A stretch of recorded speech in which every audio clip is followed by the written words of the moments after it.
బయటికి వెళ్ళొద్దని చెప్పాం, ఒక్కరు కూడా వెళ్ళలేదు. ఇప్పుడు ఏమైందో చూసారా?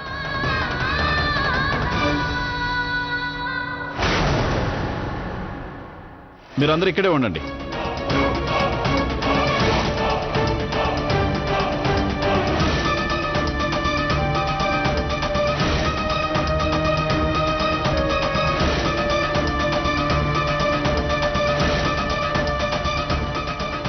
అవునమ్మా, పుష్పని ఇప్పుడే ఐసీయూలోకి తీసుకెళ్లారు.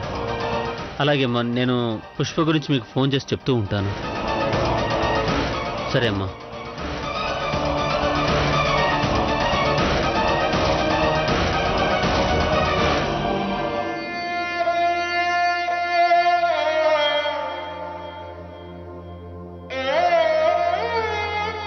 థ్యాంక్ యూ లవ్లీ, ఇక్కడ నాతో ఉన్నందుకు. నేను నీకోసం కాదు, ఐషు వాళ్ళ అమ్మ కోసం ఇక్కడున్నాను. తనని ఇలాంటి పరిస్థితుల్లో వదిలేసి నేను వెళ్ళలేను. నేను నిన్ను చాలా బాధ పెట్టాను కదా. నేను నిజం చెప్తున్నాను లవ్లీ, నిజంగా నేను కావాలని ఏమీ చేయలేదు. అయినా నువ్వంతలా ఏం తాగావు? ఐషు వాళ్ళ అమ్మతో ఏం చేసావో గుర్తుండకపోవడానికి. నాకేం తెలీదు ఆ రోజు అసలు ఏం జరిగిందో, ఏమైందో. ఇందులో నా తప్పేమీ లేదు లవ్లీ. తప్పు చేసింది ఎవరైనా కావచ్చు కార్తీక్, కానీ ఆ శిక్ష అందరూ అనుభవించాల్సిందే.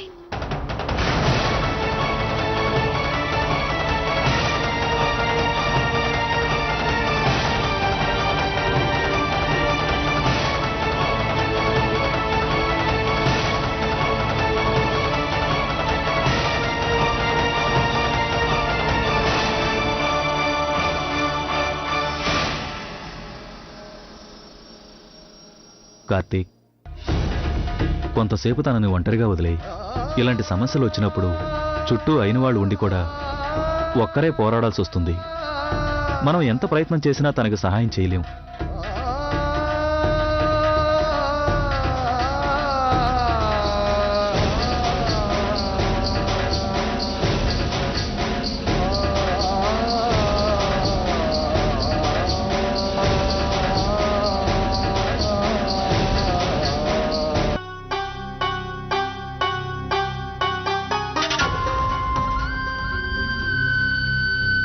హలో సార్, మీకు పుష్ప మేడం గురించి ఒక విషయం చెప్పాలి.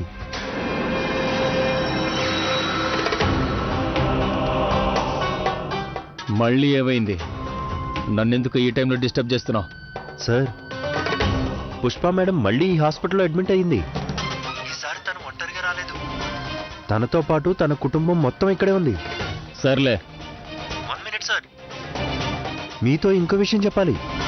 మీరు నాకు ఏ విషయం చెప్పలేదు, కానీ నేను మాత్రం అన్ని విషయాలు తెలుసుకున్నాను. ఆ రోజు రాత్రి పార్టీలో పుష్ప మేడం గారికి ఏమైందనే విషయం.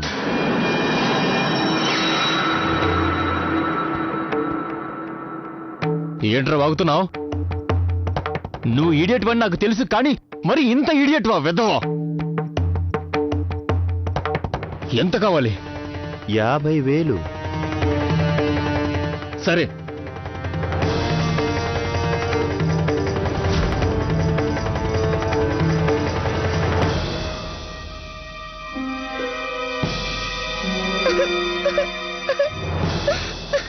ఆంటీ, మమ్మీ ఎక్కడుంది? నేను మా మమ్మీ దగ్గరికి వెళ్తాను.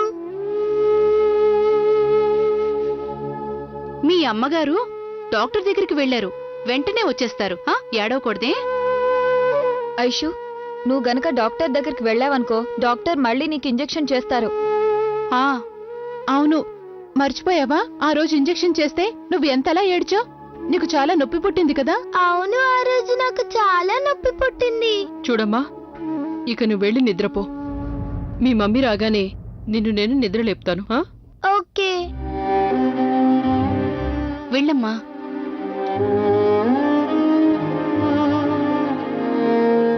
ఎంతకాలం ఇలా ఐషుకి మనం అబద్ధాలు చెప్తుంటాం? మనం అంతకన్నా చేయగలిగింది ఏముంది అత్తయ్య?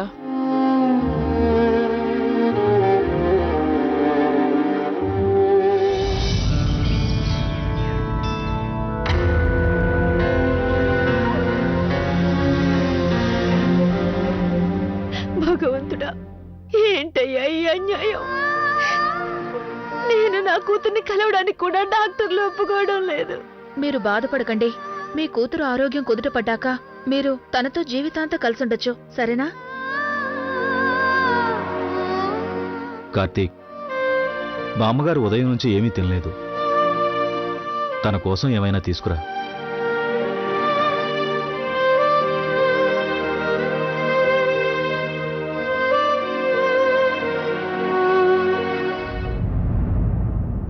ఇప్పుడు మా అమ్మాయికి ఎలా ఉంది డాక్టర్? పరిస్థితి చాలా సీరియస్గా ఉంది. మేము ట్రీట్మెంట్ స్టార్ట్ చేశాం. మీరు వెళ్ళి కౌంటర్లో 50,000 రూపాయలు అడ్వాన్స్గా పే చేయండి.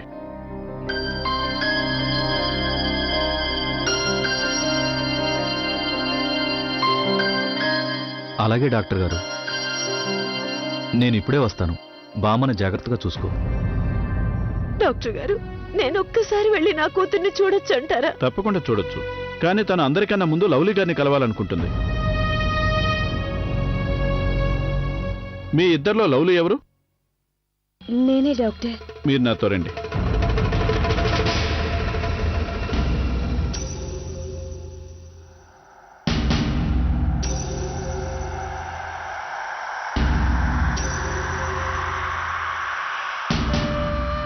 మీరు ఇక్కడే కూర్చోండి, నేను మీకోసం మంచినీళ్ళు తీసుకొస్తాను.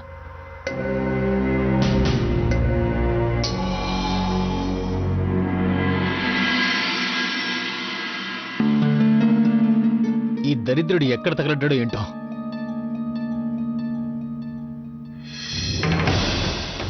ఎక్కడున్నావురా నువ్వు? ఇక్కడే ఉన్నాను సార్, సప్లై రూమ్లో.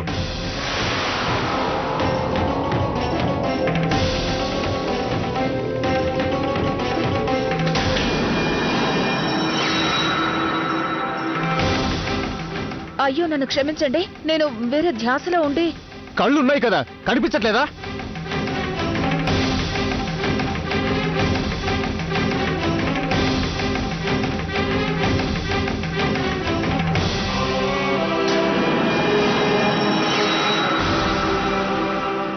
అరే, ఆడవాళ్లతో మాట్లాడే పద్ధతి ఇదేనా?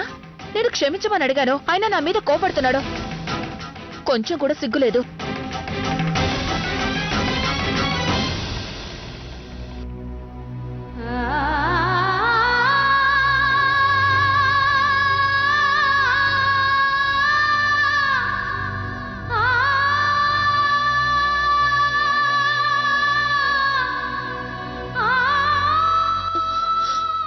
లవ్లీ, నన్ను క్షమించు ప్లీజ్. నువ్వు నా వల్ల చాలా హర్ట్ అయ్యావు కదూ. నేను కావాలని చెయ్యలేదు. నేను నిజమే చెప్తున్నాను లవ్లీ. పుష్ప, నువ్వు ఇంకేం మాట్లాడుకో. ముందు నువ్వు రెస్ట్ తీసుకో. మనం ఆ విషయాలన్నీ తర్వాత మాట్లాడుకుందాం. తర్వాత ఎవరు చూస్తారు? నేను చెప్పాలనుకున్నది చెప్పనివ్వు. నువ్వు నాకు వాగ్దానం చెయ్యి, నేను చనిపోయాక నా ఆయుష్ని జాగ్రత్తగా చూసుకుంటానని. ఈ రోజు నుంచి తనకి తల్లిని నేను కాదు, నువ్వే లవ్లీ. నువ్వు ఆయుష్కి ఎప్పుడు ఎలాంటి లోటు రానివ్వకుండా చూసుకుంటానని మాటివ్వు. నాకు మాటివ్వు.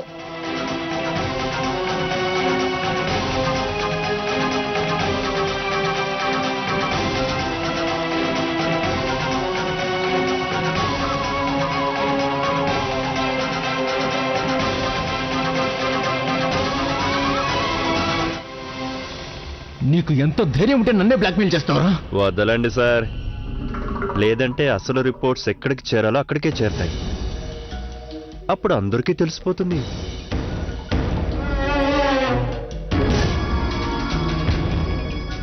సరే, ముందు రిపోర్ట్స్ ఇవ్వు. అడగగానే అలా ఎలా ఇచ్చేస్తాననుకున్నారు? అవి ఉంటేనే కదా మీరు నా మాట వినేది అక్షయ్ సార్.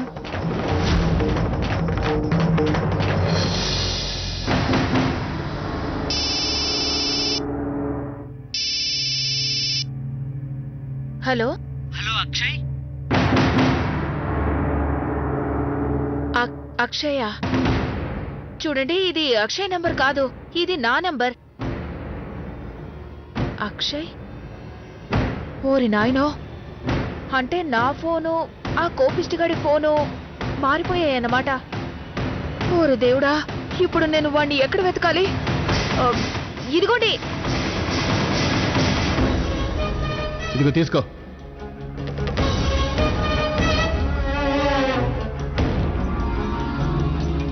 ఇంకో 50,000. నువ్వు ఫోన్లో 50,000 అడిగావు. 1,00,000 రూపాయలు చాలా ఎక్కువ. సార్, మీరు చేసిన పనికి నిజానికి ఈ 1,00,000 రూపాయలు చాలా తక్కువ సార్.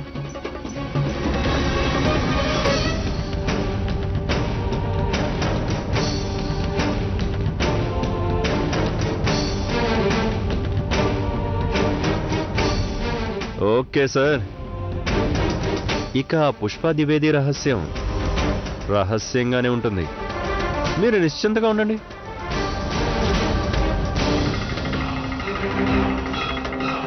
పుష్పనా? పుష్ప రహస్యం ఏంటి? వీళ్ళు పుష్ప గురించి ఏదో రహస్యం అంటున్నారేంటి?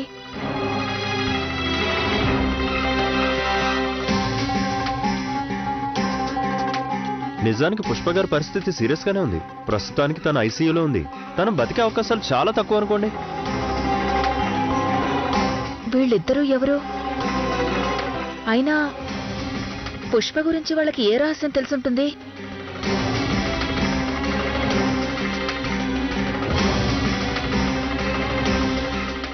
ఈ ఫోన్ నేను వాడికి తిరిగి ఇవ్వడం కన్నా ముందు నేను శివాజీ గారికి ఈ విషయం చెప్పి ఈ కోపిష్టిగాడి జాతకం తెలుసుకోవాలని చెప్పాలి. మాకు కూడా తెలియని ఆ పుష్ప రహస్యం ఏంటో అందరికీ తెలుస్తుంది.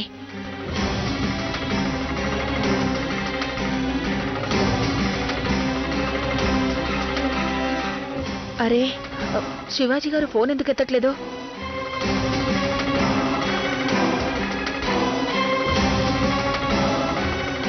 ఏం చేసైనా సరే ఎలాగైనా నేను శివాజీ గారికి ఈ విషయం చెప్పాలి.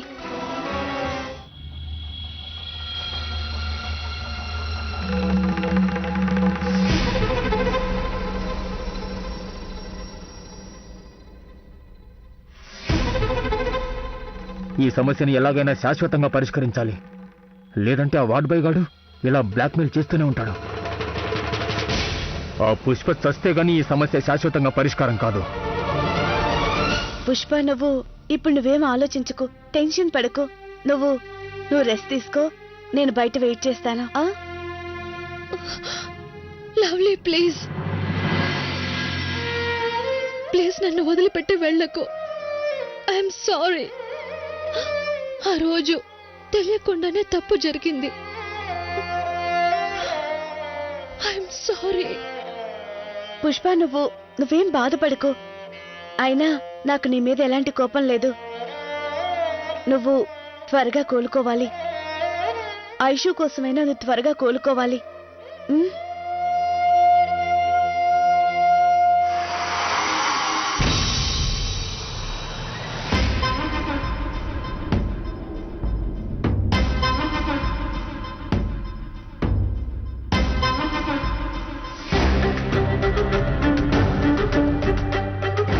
పుష్ప,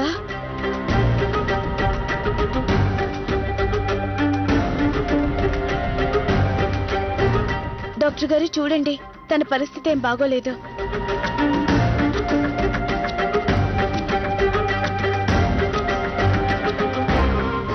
శివాజీ గారు ఎక్కడున్నారో ఏంటో, తను ఫోన్ ఎందుకు ఎత్తట్లేదో.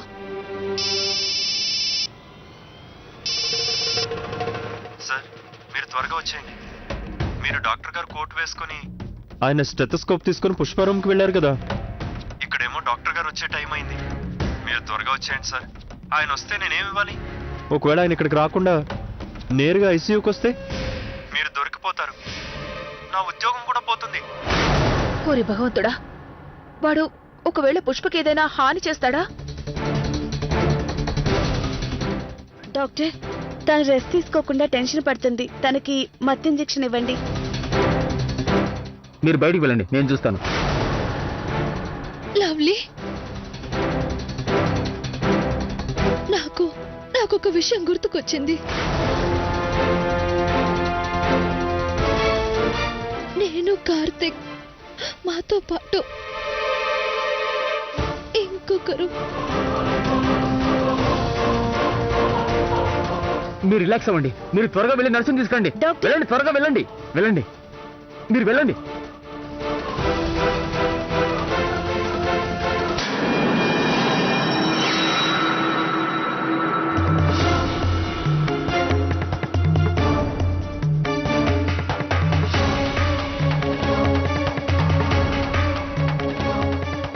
ఇప్పటికే నీ వల్ల నేను చాలా టెన్షన్ అనుభవిస్తున్నాను. ఇక నా వల్ల కాదు. ఈ రోజుతో నేను నీ కథని శాశ్వతంగా ముగించేస్తాను పుష్ప ద్వివేది.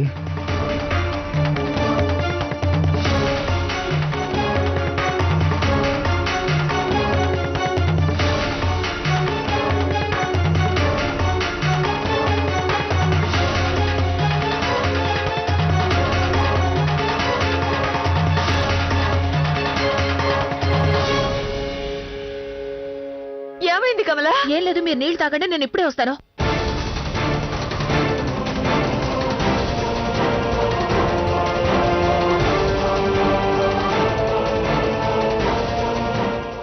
అరే వీడు వాడే. ఏయ్,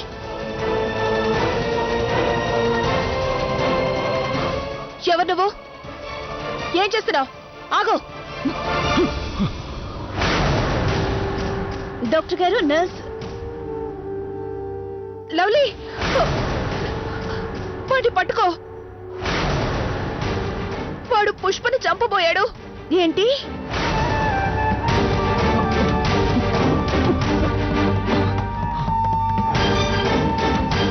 ఎవరు నువ్వు?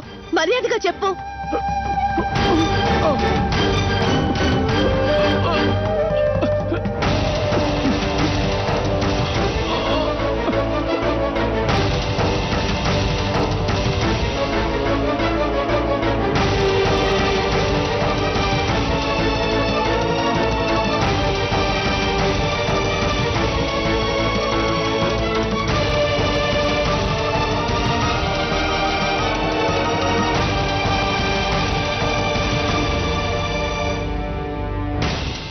అక్క, నాతో రా, వాళ్ళు పట్టుకుందా.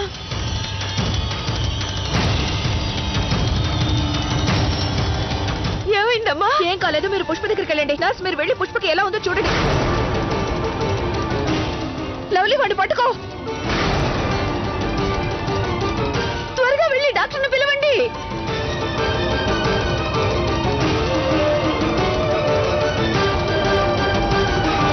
వాడెవడో కూడా నాకు తెలియదు బాబు. లవ్లీ, కమలలు కూడా వాడిని వెంబడిస్తూ ఎందుకు వెళ్లారో నాకు అర్థం కావడం లేదు. నేను వచ్చేసరికి పుష్ప ఆక్సిజన్ మాస్క్ తీసేసింది. వెంటనే నర్స్ వచ్చి మంచి పని చేసింది, తన మాస్క్ ను పెట్టింది. లేదండి, ఈ పాటికి పుష్ప ఏమయ్యేదో. మీరేం టెన్షన్ పడకండి, తనకేం కాదు. డాక్టర్ గారు ఈ పాటికి వస్తూ ఉంటారు.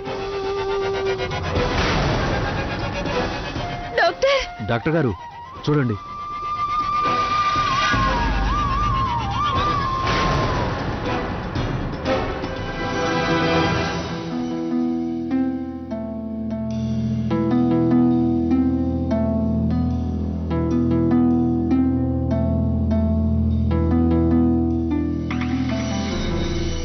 డాక్టర్ గారు, పుష్ప కోలుకుంటుంది కదా? క్షమించండి డాక్టర్ గారు, డబ్బులు రెడీ చేయడానికి కొంచెం లేట్ అయింది. ఇక డబ్బులతో అవసరం లేదు ఉమేష్ గారు, మేమేమీ చేయలేం. ఇప్పుడు పరిస్థితి మా చేయి దాటిపోయింది. నా మాట విని మీరు తనని ఇంటికి తీసుకెళ్ళండి.